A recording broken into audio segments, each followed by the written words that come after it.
Hello everyone and welcome to our Senior Design Project Review. Our team is SP21-3, but you can call us Digital Guide Dog. Our team consists of 3 computer engineers, Griffin, Bradley, Anthony, and 2 electrical engineers, Harry and Karen. The goal of our project is to create a cane attachment that performs object avoidance and detection to guide those who have vision impairments. The attachment should easily fit onto an existing white cane, give the user vibration motor feedback, allowing them to know how close they are to an object, perform object detection to detect medium to large household objects, such as chairs, couches, and tables, as well as know the object's distance and direction. All of this information will be relayed back to the user through a text-to-speech program.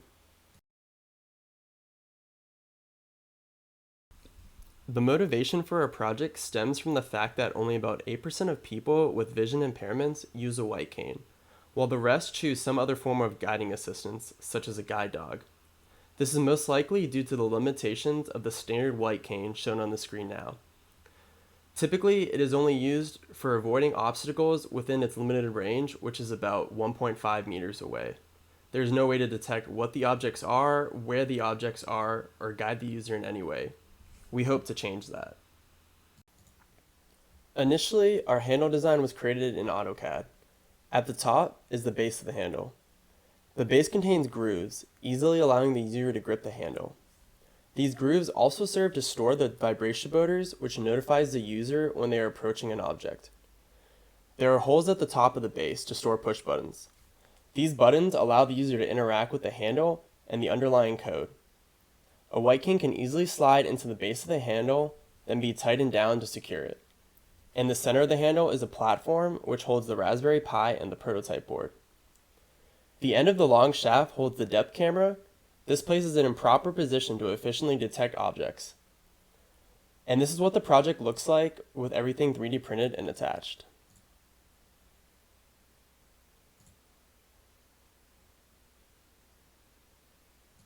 All right, this will be an overview of the overall product. And on the bottom left, you can see the transistors to control the motors, as well as 3 wires to control them, powered by the AA batteries up top. And then on the top right, there's the wires for the buttons. And it's all connected to the Raspberry Pi, which is the black metal case behind it. And up top, you can see the depth camera, the D415 Intel RealSense camera. Then down here, you can see the 4 buttons that are embedded into the device for user input. And then the 3 motors go into these little cylindrical slots with some cotton to dampen the noise and vibration.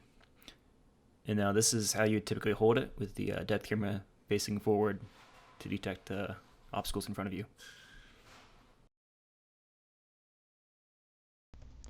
Our hardware components include a Raspberry Pi 4 Model B board with 4 GB of RAM, an Intel RealSense depth camera, 3 vibration motors, and a push button.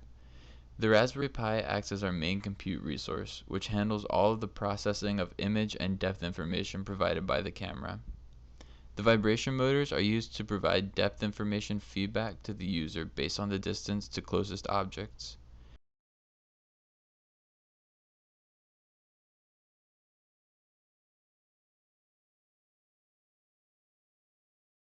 The push button allows for a user to determine whether they would like a list of nearby objects to be shared with them or not. The hardware design is structured as follows. Each of the vibration motors are connected between an NPN transistor, which is in turn connected to the GPIO pins on the Raspberry Pi board, and the ground pin. The collector is connected to a 5-volt battery pack consisting of 2 AA batteries, such that when the GPIO pins output a logic high corresponding to a nearby obstacle, the motors turn on and notify the user. As a safety measure, each motor is connected in parallel with a diode in order to prevent damage to other components of the hardware. The push button is placed such that when it's pressed, a logic high is registered on its corresponding GPIO pin, and the software can process the interrupt that it generates. All electronics in the Raspberry Pi are stored in the product housing. The housing was 3D printed from ABS plastic filament, which is robust enough to provide a solid enclosure that is manageable to handle and easily attaches to commonly sized white canes.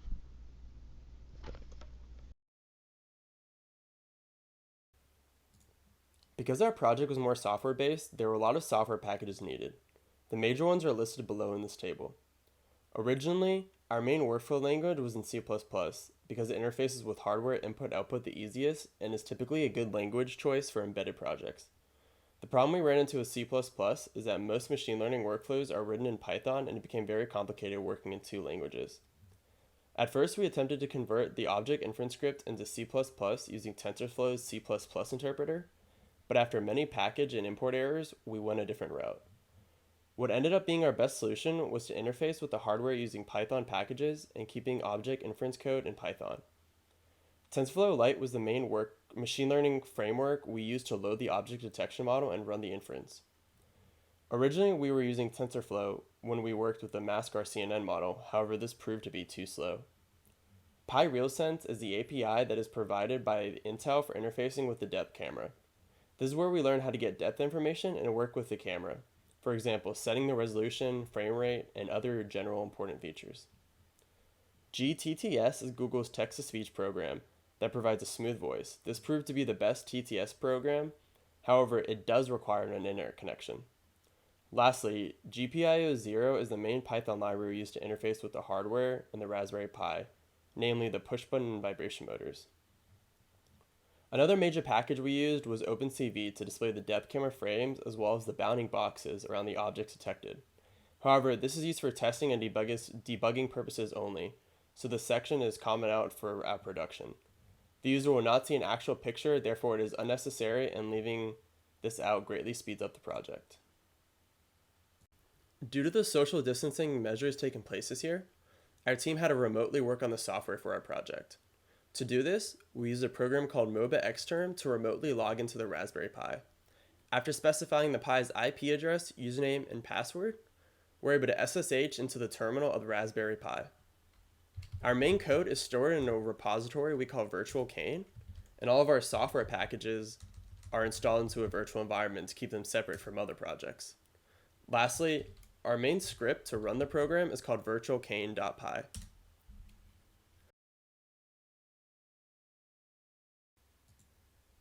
All of our code is saved using Git's version control software, and the repository is saved on GitHub.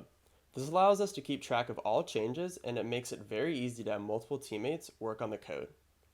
As you can see, our main driver script simply sits in a while loop and constantly gives the user vibration motor feedback.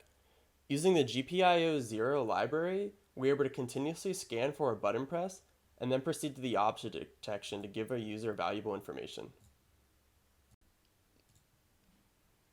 By far, the largest part of the project was the object detection and analysis. In order for our project to be successful, inference speed was more important than high accuracy. Therefore, most region-based object detection models would not work. This led us to using a single-shot detector called MobileNet SSD. MobileNet only takes one pass through an image, and then classifies objects through a series of convolutional networks. This works by drawing default multi-boxes called anchors, and each of these anchors is given a probability that this box is the object. The anchor with the highest probability is classified as the detected object. Because MobileNet only needs to look at the image one time, this greatly improves the speed compared to the region-based detectors. Here's a video of our implementation of MobileNet. Keep in mind, this video will not be displayed during the final project demonstration because the user has no use for this visual. Here we have the object detection, which you can see from the bounding boxes, along with the confidence percentage and the distances beneath the bounding box. You can see that the further away, the less accurate it becomes, and the closer it is, the more consistent and accurate it stays. And then you can see it still works with moving objects, and it still picks up the distances. And then at the top, you can see the text that will be read off to the user. So like person is 1.7 meters in center, or to the right, or couch is 1.9 meters into the center. Lastly, due to the user's visual impairments, it will be hard for them to read off or visualize the objects detected, their direction, and distance. Therefore, we decided to use Google's text-to-speech program to read this information off to the user. Here's an example of what the user will hear if no objects are detected. No objects found. Try again. If one object is detected, The TV is 5.2 meters away and is in the center direction. And if multiple objects are detected? The bed is 1.5 meters away and is to the center direction. The person is 2.3 meters away and is to the left direction. During demonstration, the user will plug earbuds into the Raspberry Pi as they walk. Because of this, the video will not include this TTS voice, but the demonstrator will be speaking out what they hear. On the right side of the screen will be the video of the project being used, and on the left side of the screen will be the Pi terminal. In the Pi terminal, the green text is what is read off to the user. If no objects are found and or pass our filtering system, the red text is read off to the user.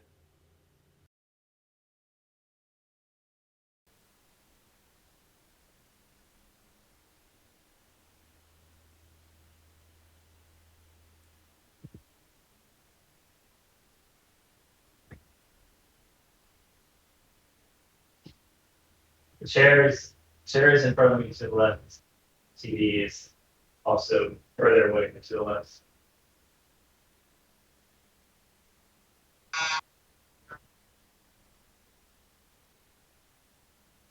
The couch was 1.9 meters away.